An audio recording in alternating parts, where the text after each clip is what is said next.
विचार से विश्वास तक शिक्षा का नया अध्याय। स्वागत है आपका दामोदर यूनिवर्सिटी में। From thought to believe a new chapter of education. Welcome to Damodar University. Hey everyone, मैं स्मृति झा, आपकी डिजिटल मेंटर। आज की क्लास में हम अपने हाउ टू ऑर्गेनिज्म रिप्रोड्यूस के जो एक्सरसाइज क्वेश्चंस हैं उनके क्वेश्चंस को सॉल्व करेंगे। तो आइए देखते हैं क्वेश्चन नंबर 1 क्या कहता है। Asexual reproduction takes place through budding in. तो एसेक्सुअल रिप्रोडक्शन बर्डिंग के थ्रू किस में होता है? तो हमारा एसेक्सुअल रिप्रोडक्शन ईस्ट में होता है बर्डिंग के थ्रू। तो ऑप्शन नंबर बी करेक्ट है, yeast. Asexual reproduction takes place through budding in east.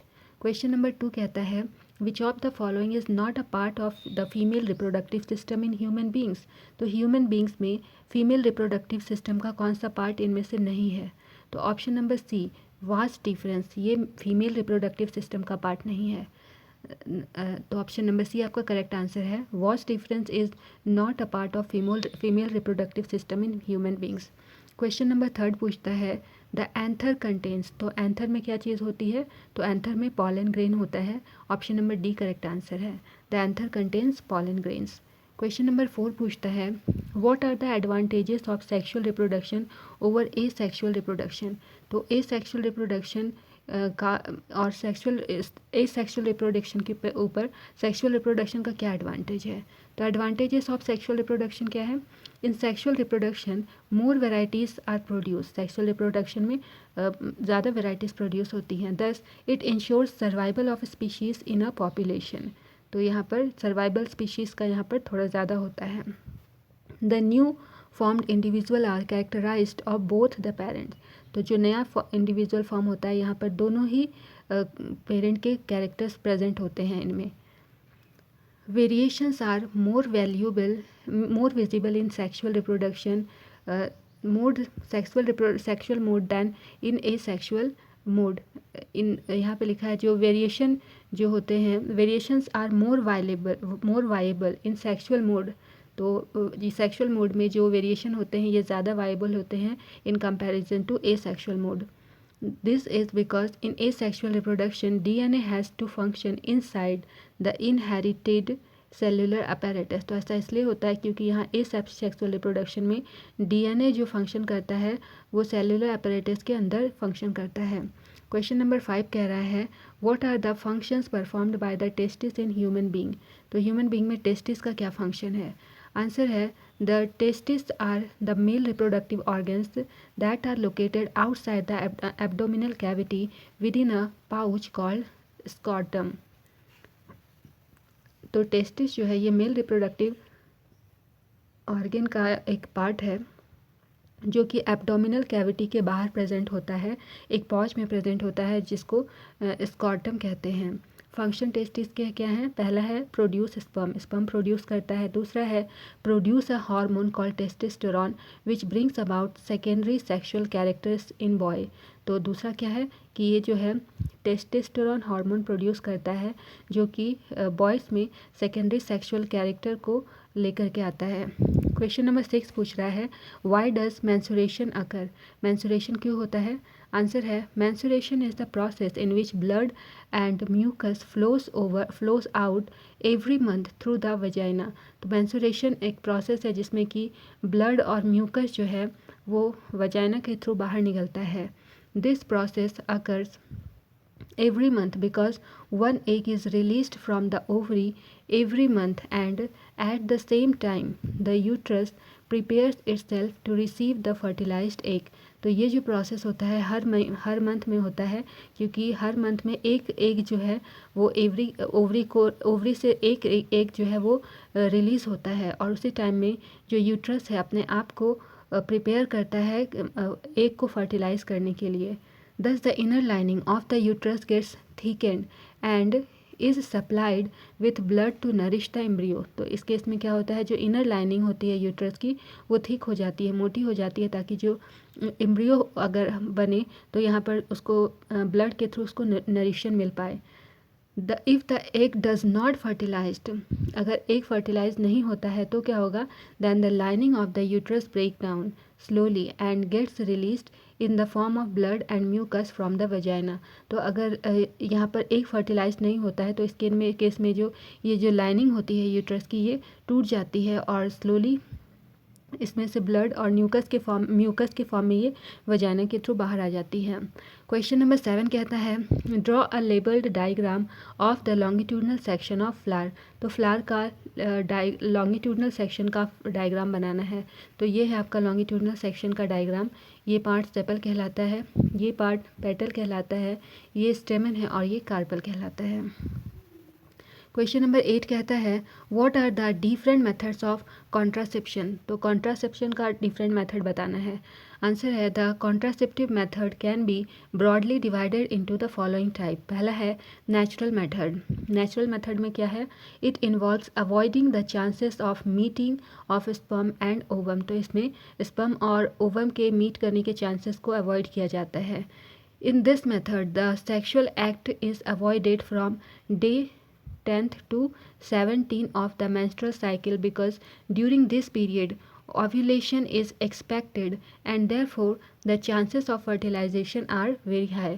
तो इस प्रोसेस में क्या होता है कि जो सेक्सुअल एक्ट होता है उसको 10 to 70 डेज मेंस्ट्रुअल साइकिल के मतलब ड्यूरिंग मेंस्ट्रुअल साइकिल के टाइम में इसको अवॉइड किया जाता है 10 to 17 डेज में, क्योंकि यहाँ पर जो है पीरियड के टाइम में ओव्यूलेशन होता है और यहाँ पर किसी भी तरह का चांस जो होता है फर्टिलाइजेशन का यहाँ पर बहुत ही हाई होता है, इसीलिए यहाँ पर अवॉइड किया जाता है।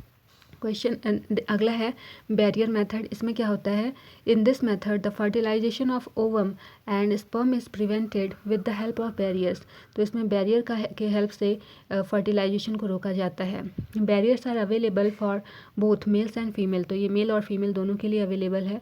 Condoms are barrier method in of thin rubber that are use to cover penis in males and vagina in females. तो यहाँ पर कॉन्डम के बारे में बात की गई है। एक थिन रबर होता है जो कि पेनिस में मेल्स में पेनिस में यूज़ किया जाता है और फीमेल्स में वजाइना में। ओरल कॉन्ट्रासेप्टिव अगला है मेथड ओरल कॉन्ट्रासेप्टिव का।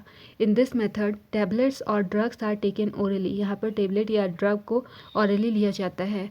This contain small doses of hormones that prevent the release of eggs and दस fertilisation can not occur.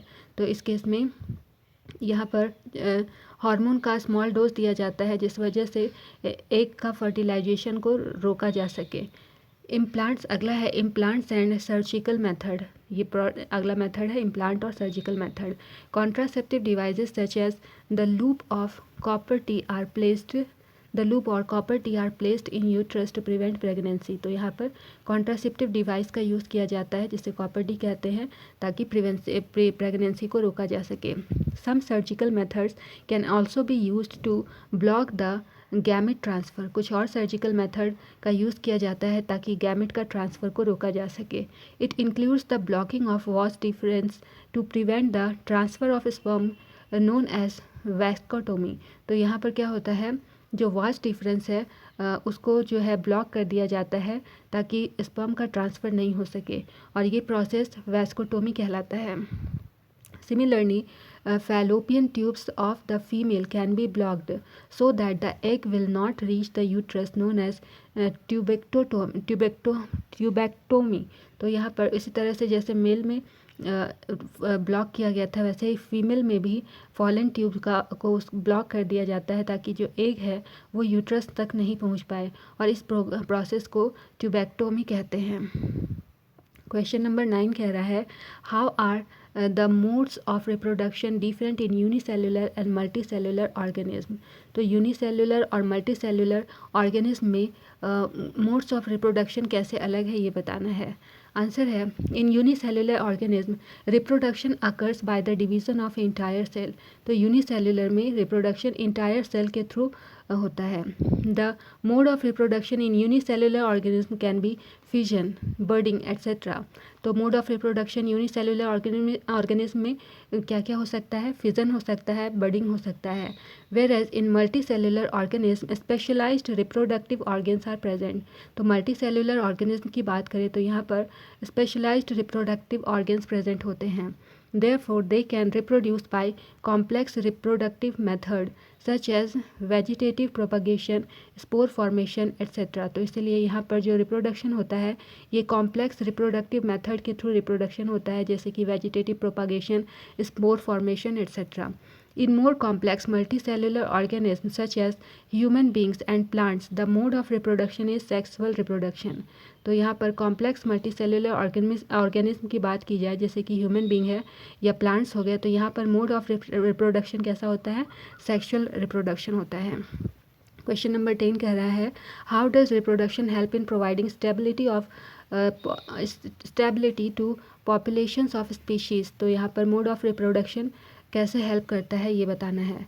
Answer है living organism reproduce for the continuation of a particular species. तो living organism में जो reproduction होता है ये reproduction इसलिए होता है ताकि पर्टिकुलर स्पीश जो है ये कंटिन्यू कर पाए। It helps in providing stability to the population of species by producing a new individual that resemble the parents. तो यहाँ पर क्या होता है कि स्टेबिलिटी प्रोवाइड की जाती है पॉपुलेशन को, ताकि जो हमारा न्यू इंडिविजुअल प्रोड्यूस हो उसमें जो कैरेक्टर्स हो वो अपने पेरेंट्स को रिजेंबल कर पाएँ। This is the reason why cats give birth to only cats और dog gives birth to only dogs। तो यही एक रीज़न है कि जो कैट है वो कैट को ही बर्थ देता है और डॉग को ही बर्थ देता है। Therefore, reproduction provides stability to population of dogs, cats और any other species। इसी वजह से रिप्रोडक्शन जो है ये पॉपुलेशन को स्टेबिलिटी प्रोवाइड करता है, चाहे वो डॉग हो, कैट हो या फिर अदर स्पीशीज़ हो। क्वेश्चन नंबर 11 पूछ रहा है why could be the reason for adopting contraceptive method. तो कॉन्ट्रासेप्टिव मेथड को अडॉप्ट करने का क्या रीज़न है? तो आंसर है the contraceptive method are mainly adopted because of the following reason. पहला रीज़न है to prevent unwanted pregnancy. Unwanted pregnancy को प्रिवेंट करने के लिए यूज़ किया जाता है। दूसरा टू कंट्रोल पॉपुलेशन राइज और बर्थ रेट। तो बर्थ रेट को कंट्रोल करने के लिए यूज़ किया जाता है। और तीसरा क्या है? To prevent the transfer of sexual transmitted disease. तो सेक्सुअली ट्रांसमिटेड डिजीज़ को रोकने के लिए इसका यूज़ किया जाता है। तो ये थी हमारी आज की क्लास। यदि कोई भी डाउट हो तो आप हमारे DU के कमेंट सेक्शन में अपना सवाल ज़रूर पूछें। मैं हर एक लर्नर को रिप्लाई देने की कोशिश करूँगी। Okay then, keep learning, keep growing only at DU। See you soon, bye bye.